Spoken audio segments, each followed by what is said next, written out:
స్వయంభూమను యొక్క ఇద్దరు కుమారులలో ఒకరైన ప్రియవ్రతుడు పుట్టుకతోనే గొప్ప భక్తి ఉన్నవాడు.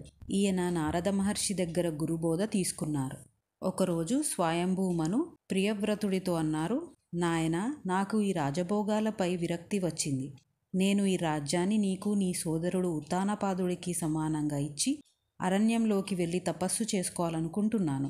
ప్రియవ్రతుడు అన్నాడు, తండ్రి, నాకు ఈ ప్రకృతి యొక్క సంబంధ బంధనాలు బాగా తెలుసు.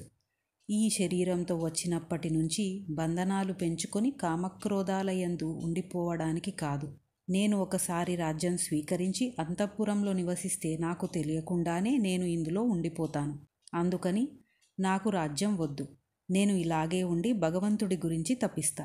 ఈ మాటలు విన్న చతుర్ముఖ బ్రహ్మ భూమి మీదకి వచ్చి ప్రియవ్రతుడితో అన్నారు, ప్రియవ్రత, నీ అంత నీవు సంసారంలో ఉండను అని నిర్ణయించుకుంటున్నావు. నీకు నాకు సమస్త లోకానికి ఎవరి మాట శిరోధార్యం. ఇదే సత్యము, ఇదే మనం వినాలి అని ఏదైనా ఉందా అంటే ఉంది. అదే భగవంతుడి మాట, అదే వేదం. ఈ వేదమే ప్రమాణము. ఈ వేదంలో ఉన్నదే మనం వినాలి, పాటించాలి. ఈ వేదం భగవంతుడి ఆజ్ఞ. ఇది ఎవరూ రాయలేదు. ఋషులు తపస్సమాధిలో ఉండగా భగవంతుడి మాట స్వరంతో వినబడింది. అలా విన్నదాన్ని ఋషులు వారి శిష్యులకి స్వరంతో వినిపించారు. వారు చెవితో అందుకున్నారు. అలా విన్నదాన్ని శిష్యుడు మరచిపోకుండా వల్లవేశాడు. కాలగతిలో మంత్రం మారకుండా ఘన జటని జోడించారు. ఈ వేదంలో ఏం చెప్పబడినది? మానవులు తరించడానికి అడ్డుగా ఉన్నది ఇంద్రియాలు. నువ్వు భక్తి వల్ల, వైరాగ్యం వల్ల మార్చుకోగలిగితే నీకది బలమవుతుంది. రాజుకి పెద్ద కోట కావాలి. ఎందుకంటే శత్రువు ఒకరు రాడు, 1000 మంది వస్తారు. వాళ్ళని అడ్డుకోవడానికి పెద్ద కోట ఉండాలి. రాజు ఆ కోటలో ఉండి రక్షించాలి. అలా భోగాలు అనుభవించడానికి భగవంతుడు 5 జ్ఞానేంద్రియాలు, 5 కర్మేంద్రియాలు, మనసు ఇచ్చాడు. కానీ భగవంతుడు వేదంలో ఏం చెప్పాడు? నువ్వు అనుభవించు, కానీ ఏది చేసినా ధర్మాన్ని కామముతో అంటే కామము ధర్మపత్నితో, ధర్మాన్ని అర్థముతో అంటే ధర్మపత్నితో పిల్లలు కనడం, ధర్మ కామ అర్థము కలిపితే మోక్షం వస్తుంది. భగవంతుడి అనుగ్రహమని రాజ్యం చేయు. భగవంతుడి అనుగ్రహమని ధర్మబద్ధమైన భోగము అనుభవించు. ఏది చేసినా భగవంతుడి అనుగ్రహం అనుకో. కొంతకాలానికి ఈ సుఖము సుఖమేనా అని ప్రశ్న వేసుకో. ఒకవేళ ఇదే సుఖము అయితే ఎప్పుడూ సుఖమే ఇవ్వాలి, కానీ ఈ సుఖములో ఒక్కొక్కసారి దుఃఖం కూడా ఉంది. ఎందుకు అని ఆలోచించు. అప్పుడు ఇది సుఖము దుఃఖము కాదు, ఇది కేవలం మనసు యొక్క భావన అని తెలుసుకుంటావు. చివరికి ఈ సుఖము దుఃఖానికే దారితీస్తుంది. ఇలా అర్థమవగా కొంతకాలానికి వైరాగ్యం వస్తుంది. అప్పుడు ఇంద్రియాలు నీకు బలమై భగవంతుడి వైపు మనసు వెళుతుంది. భక్తి వైరాగ్యం వల్ల జ్ఞానం వచ్చి సత్యం తెలుసుకుంటావు. సత్యమే భగవంతుడు. నువ్వు తెలుసుకునే జ్ఞానము ఎప్పటికీ ఉండిపోతుంది. అందుకని నువ్వు గృహస్థాశ్రమంలోకి వెళ్ళు. ప్రియవ్రతుడు అన్నాడు, భగవాన్, మీరు వచ్చి చెప్పారు. నేను తప్పకుండా గృహస్థాశ్రమంలోకి వెళ్ళి రాజ్యం చేస్తాను. ప్రియవ్రతుడు విశ్వకర్మ యొక్క కుమార్తె బహిష్మతిని వివాహం చేసుకొని రాజ్యం స్వీకరించి 10 మంది కుమారులని కన్నాడు. తర్వాత ఊర్జస్వతి అనే కూతురు కన్నాడు. ఈ ఊర్జస్వతిని శుక్రాచార్యులకి ఇచ్చి వివాహం చేశాడు. వీరికి దేవయాని అనే కూతురు పుట్టింది. ప్రియవ్రతుడు చేసిన ప్రతి పని భగవంతుడి అనుగ్రహమని తలుచుకుని చేశాడు. ఎన్నో 1000 సంవత్సరాల తపశ్శక్తిని కేవలం గృహస్థాశ్రమంలో ఉండి పొందాడు. ఈయన ఒకరోజు అనుకున్నాడు, ఈ భూమండలం మొత్తం సూర్యకాంతి ఉండేలా చేస్తా.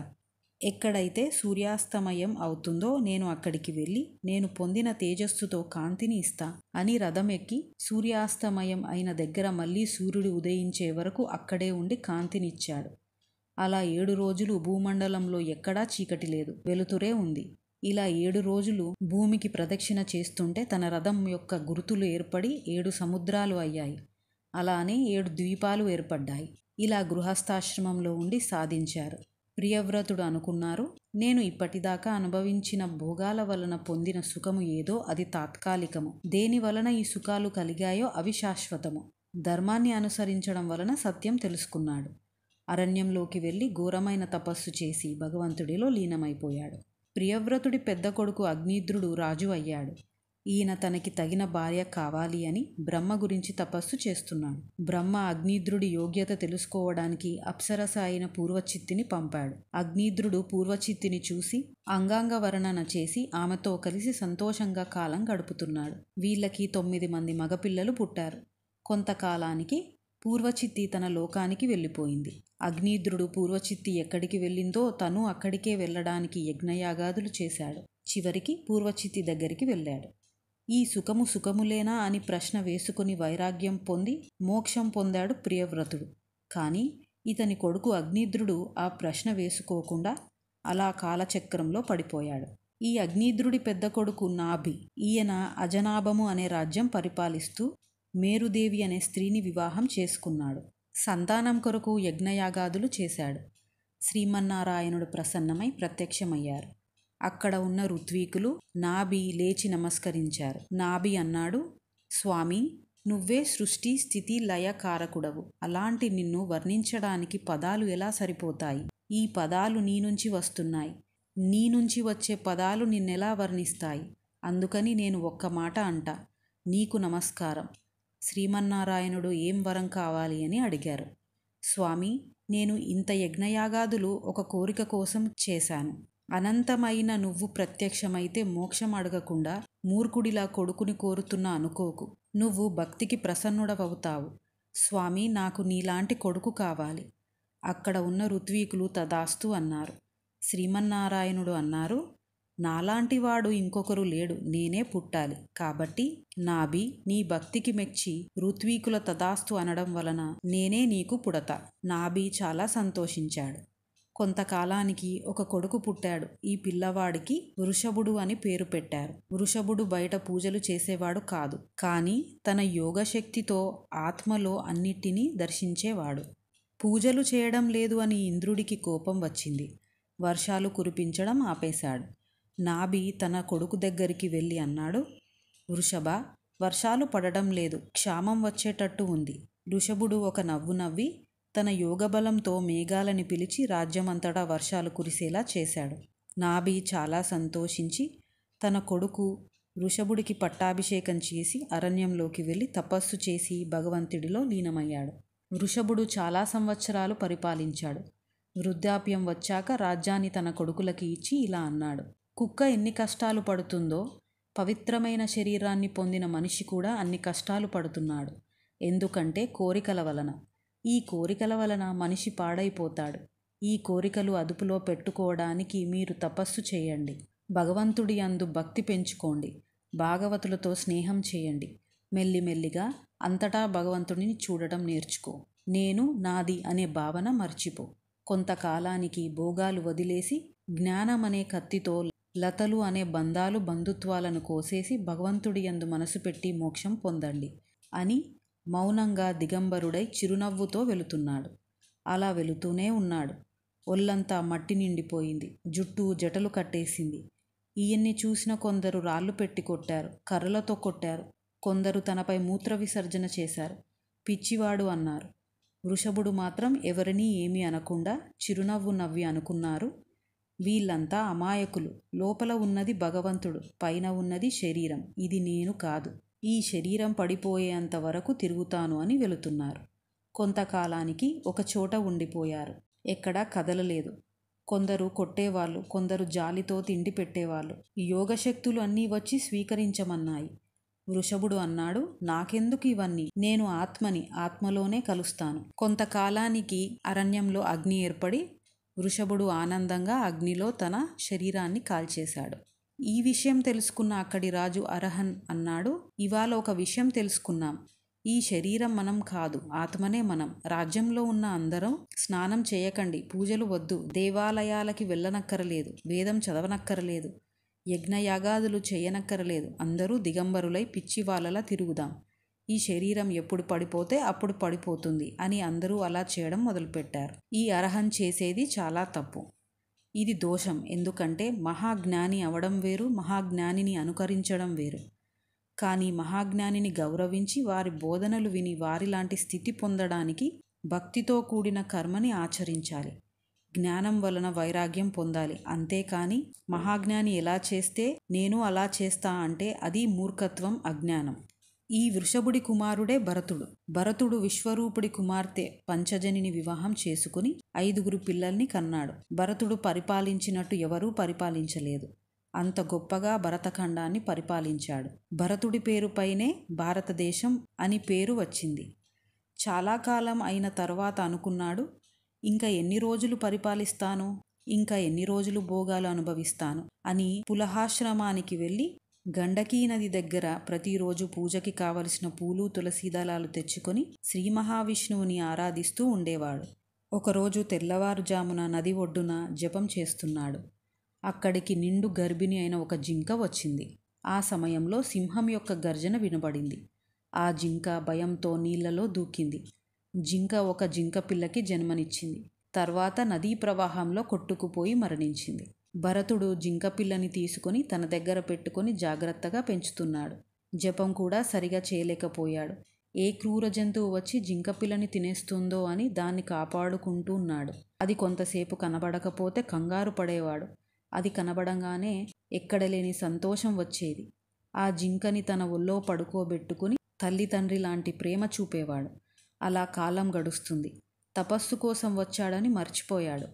భరతుడు తన భార్యని కన్న పిల్లలని రాజ్యాన్ని వదిలేసి భగవంతుడిని చేరుకుంటాను అని అడవిలోకి వచ్చి ఒక జింకని సాకుతున్నాడు. ఇదే కాలం యొక్క మాయ. తన చివరి క్షణం వరకు ఆ జింకనే చూస్తూ నేను లేకుంటే అది ఎలా బ్రతుకుతుందో అనుకుంటూ బెంగ పెట్టుకొని మరణించాడు.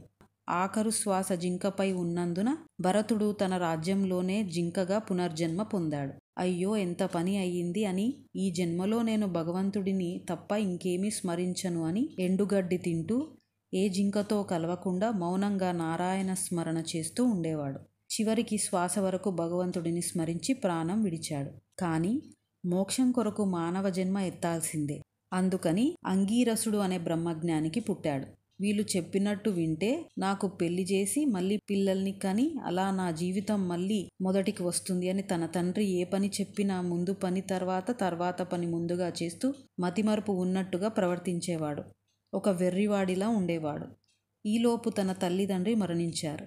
వీడు ఎలాగూ వెర్రివాడు అని తన సవితి తల్లి అన్నలు పశువులు కాయమనేవారు, ఇంటి పనులు చేపించేవారు, పాచిపోసిన అన్నం పెట్టేవారు. అతన్ని ఎలా చూసినా ఏం పెట్టినా ఏమీ అనక చిరునవ్వు నవ్వి తీసుకునేవాడు. అంతటా బ్రహ్మం, భగవంతుడిని చూసేవాడు. ఒకరోజు తన అన్నలు పొలం దగ్గర ఉండమన్నారు. అక్కడికి పిల్లలు లేని ఒక వ్యక్తి కాళికాదేవికి ఒక పిల్లవాణ్ణి బలి ఇస్తే పిల్లలు పుడతారని మౌనంగా ఉన్న భరతుణ్ణి తీసుకుని కాళికాదేవికి బలి ఇవ్వబోయాడు. కాళికాదేవి విగ్రహం నుంచి అమ్మవారు వచ్చి బ్రహ్మజ్ఞాని అయిన ఇతన్ని నరుకుతారా అని వచ్చిన వాళ్ళ తలలు నరికేసి తాండవం చేసింది. భరతుడు అమ్మవారికి నమస్కరించి వెళుతున్నాడు. మధ్యలో పల్లకిలో ప్రభుగనుడు అనే రాజు జ్ఞానం పొందడానికి కపిల మహర్షి దగ్గరికి వెళుతున్నాడు. పల్లకి మోయడానికి ఇంకొకరు అవసరమై అటుగా వెళుతున్న భరతుడిని పిలిచారు. భరతుడు పల్లకి పట్టుకొని భగవంతుడి యందు మనసు పెట్టుకొని ఆనందంతో అటూ ఇటూ కదులుతుంటే పల్లకి లోపల ఉన్న రాజు తలకి పల్లకి తగిలి భరతుడిని తిట్టాడు. రెండవసారి కూడా అలా జరిగింది. రాజు కోపంతో నీకు ఏం శిక్ష వేస్తానో చూడు అన్నాడు. మొదటిసారిగా భరతుడు మాట్లాడుతూ అన్నాడు, రాజా, నువ్వు ఎవరిని తిడుతున్నావో శిక్షిస్తానంటున్నావో ఈ శరీరం అనేది నేను కాదు, ఆత్మ అనేది నేను. శవాన్ని శూలంతో పొడిస్తే పగ తీరుతుందా? అలా నేను ఈ శరీరం కాదన్నవాణ్ణి. ఈ శరీరానికి శిక్ష వేస్తే ఏమైనా బాధ కలుగుతుందా? రాజా, ఇది నీ అజ్ఞానాన్ని తెలియజేస్తుంది. ఈ మాటలు విన్న రాజు ఆశ్చర్యపోయి పల్లకి మోస్తున్నవాడు సామాన్యుడు కాడు, ఒక బ్రహ్మజ్ఞాని అని వెంటనే పల్లకిలోంచి బయటకి వచ్చి ఆయన పాదాలకి నమస్కరించి అన్నాడు, అయ్యా, నన్ను క్షమించండి. మీరు ఇప్పుడు చెప్పిన విషయం సామాన్యమైనది కాదు. నాకు ఒక సందేహం. ఈ శరీరం నేను కాదు అంటున్నారు. లేనిది ఎలా కనబడుతుంది? ఈ కంటికి శరీరం కనపడుతుంది కదా. ఇంద్రియాలు పొందే సుఖాల నుంచి మనసు ఆనందపడుతుంది కదా. ఇది లేదు, ఆత్మ ఉంది అని ఎలా అంటున్నారు? భరతుడు అన్నాడు, రాజా, ఈ కంటికి కనబడుతున్న శరీరం నిజం. దీన్ని నువ్వు తిరస్కరించకపోతే అది సత్యమని ఉండిపోయిన వాడివి అవుతావు. ఈ కంటికి ఎన్నో కనబడతాయి. దీనికి కారణం కాలం, బుద్ధి, నామం. నామం ఉంటే రూపం ఉంటుంది, రూపం ఉంటే నామం ఉంటుంది. ఈ రెండూ లేకుంటే మాయ పోయినట్టు. నువ్వు పుట్టకముందు నీ శరీరానికి అంటే రూపానికి నామం లేదు. నీ శరీరం పుట్టాక నామం వచ్చింది. నువ్వు రాకముందు నువ్వు అనే నీ శరీరం లేదు కదా.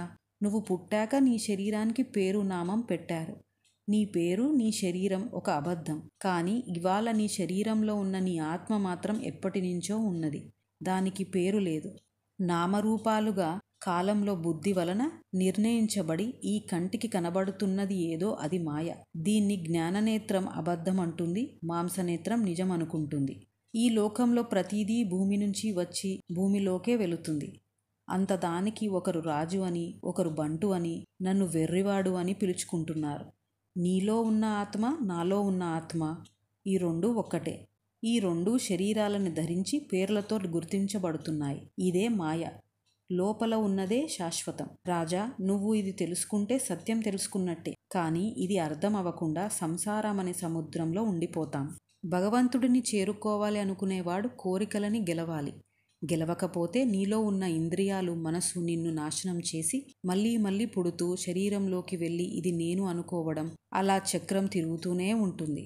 రాజా, ఏ రోజు నీ జ్ఞాననేత్రం తెరుచుకుంటుందో ఆ రోజు భాగవతుల స్నేహం చేస్తాం, వారి పాదాలపై పడతావు, బ్రహ్మజ్ఞానం పొందుతావు, భక్తితో ఉంటావు, ధర్మంగా బ్రతికి వైరాగ్యం పొందుతావు. అదే మనిషి పొందవలసిన స్థితి. ఇది విన్న రాజు భరతుడికి నమస్కరించి వైరాగ్యం పొంది కపిల మహర్షి దగ్గర పూర్ణ సిద్ధాంతం పొందాడు. భరతుడు మోక్షం పొందాడు. అరణ్యంలోకి వెళితే మోక్షం పొందుతామని భరతుడు ఎన్ని జన్మలు ఎత్తాడు. ప్రియవ్రతుడు నాభి సంసారంలో ఉండి మోక్షం పొందారు. అరణ్యంలోకి వెళ్ళి వృషభుడు మోక్షం పొందాడు. ఎక్కడ ఉన్నా మోక్షం పొందొచ్చు. నీ మనసే నీ అభివృద్ధికి పతనానికి కారణం. ఓం నమో భగవతే వాసుదేవాయ నమః.